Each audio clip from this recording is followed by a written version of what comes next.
आज का मतदाता टीवी में चार्टर्ड अकाउंटेंट देवेंद्र जी, आपका स्वागत है। नमस्कार सर। नमस्कार सर, धन्यवाद जी, बहुत स्मार्ट लग रहे हैं सर। थैंक यू बहुत ऊर्जावान भी लग रहे हैं जी। पुनः स्वागत है सर आपका। धन्यवाद। देवेंद्र जी, सवाल ये है कि अभी 25 दिन पूर्व लोकसभा पटल पर देश की वित्त मंत्री ने जो बजट पेश किया है जी, जनमानस के लिए, उसको कैसा देखते हैं आप? क्या आकलन है आपका? एज ए होल बहुत ही अच्छा बजट है, जो कि हमें भी जैसे 28 लगभग 30 साल हो गए इस लाइन में, कभी ऐसा बजट आया नहीं।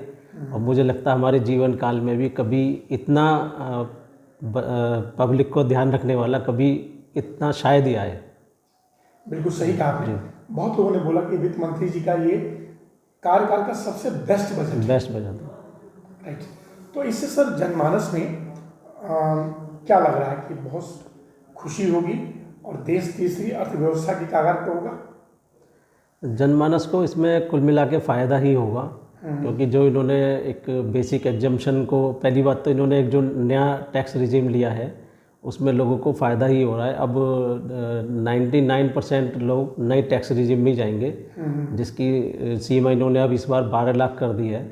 इसका मतलब ये है कि यदि किसी इनकम 12 लाख से नीचे है, अप टू 12 लाख, उनको टैक्स रिबेट लेने के बाद उनको टैक्स माफ़ कर दिया जाएगा, लेकिन उनको रिटर्न जरूर फाइल करनी पड़ेगी। रिटर्न फाइल करनी पड़ेगी। ऐसा नहीं है कि 12 लाख तक कोई आदमी में एक धारणा पहुँच जाए कि 12 लाख तक इनकम है तो मुझे कोई रिटर्न फाइल नहीं करनी। ऐसा नहीं है, रिटर्न उसे ज़रूर फाइल करनी पड़ेगी। और जो नौकरी पेशा वाले लोग हैं उनको यही छूट 12 लाख 75,000 तक की। हाँ, ये बेसिक जो स्टैंडर्ड डिडक्शन यदि और क्लब कर लेते हैं तो 12,75 तक।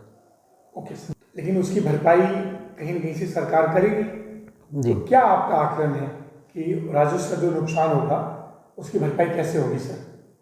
राजस्व का नुकसान देखो, यदि एज ए होल देखें तो एक जीएसटी का कलेक्शन पहले से बढ़ रहा है और इसमें इन्होंने इसका दायरा भी बढ़ा रहे हैं।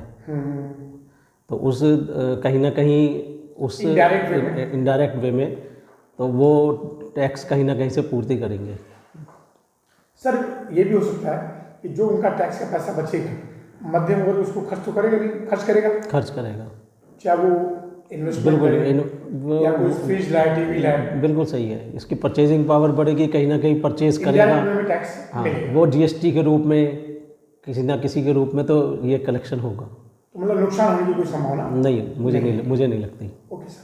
अच्छा, इस बजट में सर कृषि, निवेश, इंफ्रास्ट्रक्चर और बहुत सारी चीज़ों पे बहुत ज़्यादा फोकस किया गया है। जी जी, राइट सर। जी। एमएसएमई सेक्टर को आम जनता समझती नहीं है, तो एमएसएमई सेक्टर की जो योजनाओं का लाभ और उसकी जो टर्नओवर और उसकी छूट के बारे में थोड़ा बताएंगे आप? एमएसएमई के लिए सबसे बेनिफिट तो ये है कि वो इजीली इनको लोन प्रोवाइड कर रही है गवर्नमेंट, सरकार। तो उसमें इनको आराम से लोन मिल जाता है उसकी, जैसे इन्होंने एमएसएमई की टर्नओवर की लिमिट भी बढ़ाई है, तो जिससे जो और व्यापारी को और ज़्यादा से ज़्यादा फ़ायदा मिलेगा। सर, आपने देखा ना कि 500 करोड़ तक का टर्नओवर एमएसएमई सेक्टर में शामिल हो गया। जी जी जी। और जो माइक्रो कंपनियां थी उनको और ग्रेड बढ़ा के बिल्कुल शामिल कर दिया है। और जो सबसे बड़ी बात है सर, वो आप से मैं निवेदन करना चाहूँगा, 45 दिन की जो एक बेनिफिट होता है एमएसएमई सेक्टर को, जी जी, अगर वो किसी को माल देता है तो विदिन 45 डेज उनको पेमेंट देना ही देना है। तो ये इससे एमएसएमई सेक्टर और मजबूत होगा। लेकिन ये तो खैर नियम पहले से ही था। अब इनकम टैक्स में और इसका प्रावधान लाने की वजह से जो व्यापारी लोग हैं उनको टाइमली पेमेंट करनी होगी, अदरवाइज उनको इनकम टैक्स में रिबेट जो है जब मिलेगी जिस साल में वो पेमेंट कर देंगे। राइट।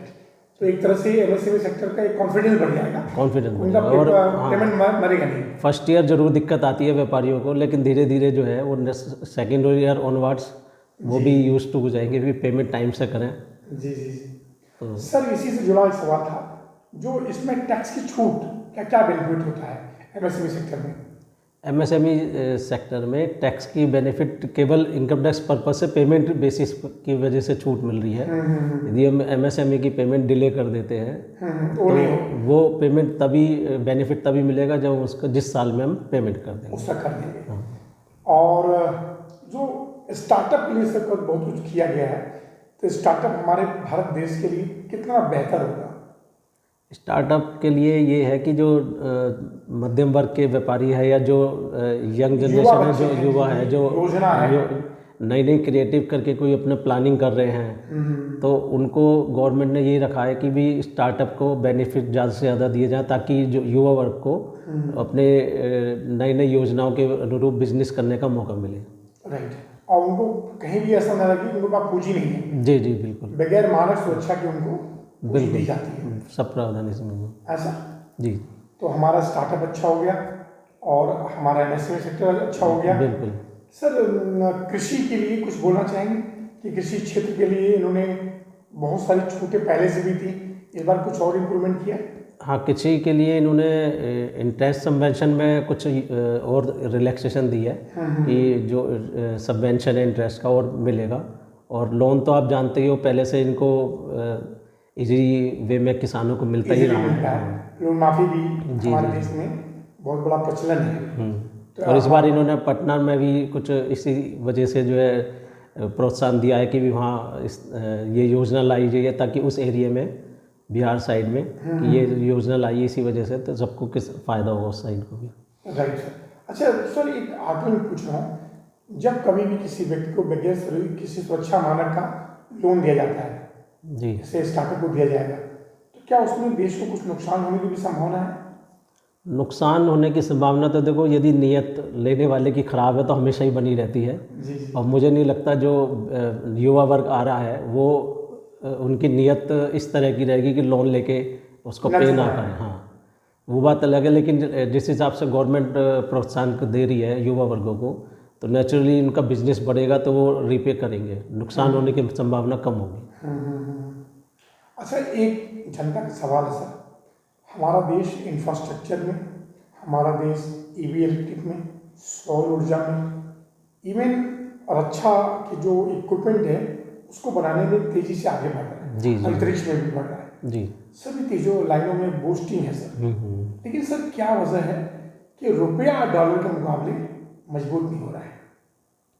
तो इसके लिए यही है कि जो हम वहाँ से जितना भी इंपोर्ट कर रहे हैं उसमें इंपोर्ट ज़्यादा कर रहे हैं, तो उसमें यदि ये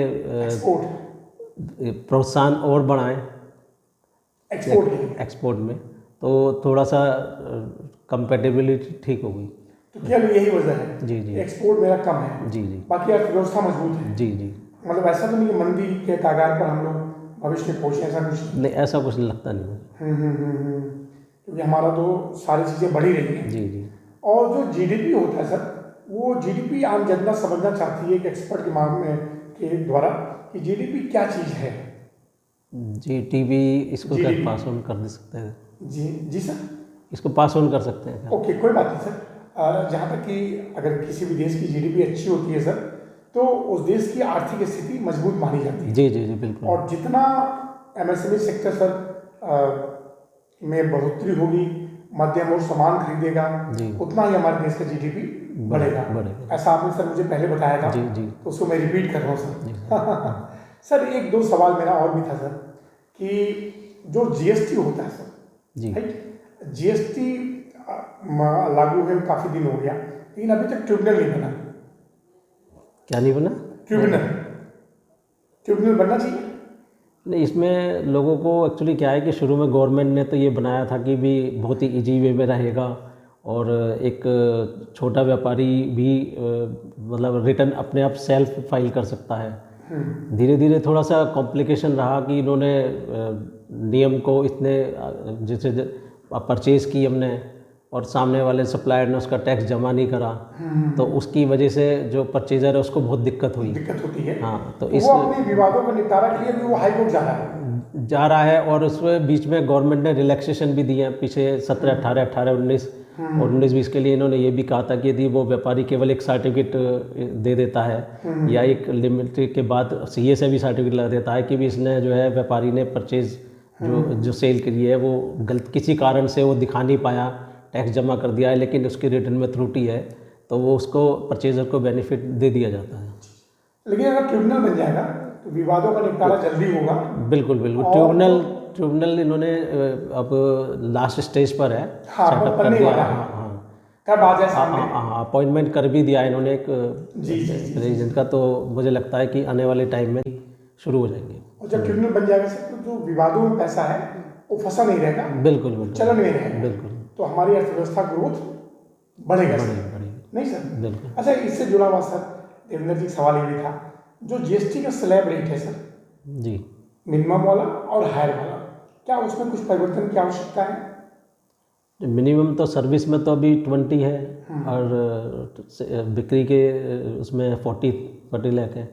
तो इसमें जो जो 28% में है, अच्छा रेट की बात कर रहे ये हैं, स्लैब रेट की बात स्लैब रेट की बात कर रहे हैं। स्लैब रेट में ये है कि इसका बढ़ाना तो है नहीं, इन्होंने कमी करने इनकी प्लानिंग ये है कि इसको एक यूनिफॉर्म रेट में अप्रॉक्सीमेट 12 के आसपास ले आएँ। तो बहुत पहले से रेट इन्होंने कुछ कम भी किए हैं, तो मैं सोचता हूँ अभी टाइम लगेगा इसमें ये अचीव करने में। लेकिन अगर सर जो आवश्यक वस्तु है जैसे फ्रिज है या मोटरसाइकिल है, जी जी जी, आज की बड़ी आवश्यक चीज़ें हैं, जी जी, उस पर अगर रेट कम कर दें हाँ ज़्यादा बढ़ जाएगा। बिल्कुल बिल्कुल। सर एक सवाल मेरा, हम गाजियाबाद में हैं, नोएडा मेरे बाद बसा है सर जी, गाजियाबाद, लेकिन वहाँ पे बड़ी बड़ी इंडस्ट्रियाँ काफ़ी आ गई जी। क्या गाजियाबाद को एक इंडस्ट्रियल हब बनाना चाहिए? योगी जी से अपील करेंगे आप?